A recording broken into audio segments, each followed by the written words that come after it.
Mwene kivila wanzama ya mbunge ya budget Ndindi Nyoro ni wavuthisa uneni wa mwe matongoi ndini wangwatani uyolei alama ende kukile wasakana mwea wake na nduwa mwaka huu ula utumi wa kusauvia budget ya mwaka huu kiteni wa kuvinyia mwene ndi kwisila koti mwingi mweu.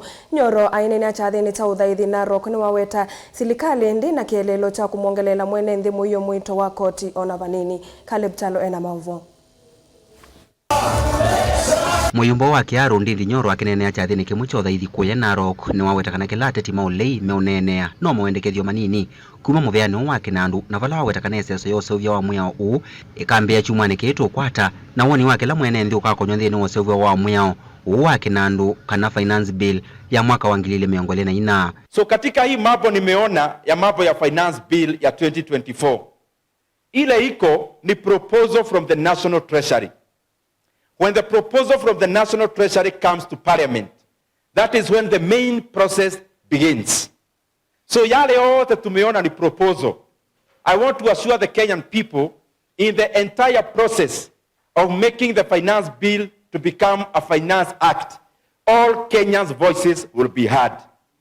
And I want to assure the Kenyan people, this government is not hell-bent on overtaxing Kenyans. We want Kenyans to do their businesses without us bringing a tax regime that will distort decision making in doing business. Na kwa hivyo yao yote kama viongozi, kama representatives of the people, we'll look at them. Tutauliza Wakenya maswali. Ile Wakenya watakubalia tuende mbele.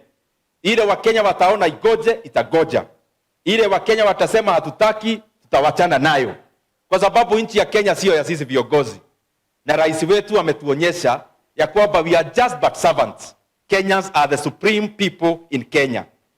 Wawetakana serikali ina kielelo na vanini cha kuongelela mwene nthi muyo mwito kuwengi akiweta kana ukwati wa Kenya ni wende no lungala na nthino ni yosete matambya masio makutange yo ukwati wa uo na ula unaona nthi. Mimi nashukuru kwa uongozi wa rais wetu. Nchi yetu tumeweza kupata nafuu sana. As I talk here today, Kenyan GDP in 2023 grew by 5.5%. Na ukilinganisha na nchi zingine za dunia ambazo ni around 200, Kenya was the 28th fastest growing economy in the world. Mambo ya inflation, hiyo wakati Kenya ilikuwa inaenda 9%. Kwa saa hizi the inflation figures of the month of April ile imeisha. The inflation in Kenya was 5%. And you know the target in Kenya ya inflation, na hizi ni vitu ambazo mtu anaweza Google aone. Inflation benchmark in Kenya is 5% and then with a band of 2.5 either up or down. Caleb Chalo, Mutongoi TV, Thilingi wa Mauvoo.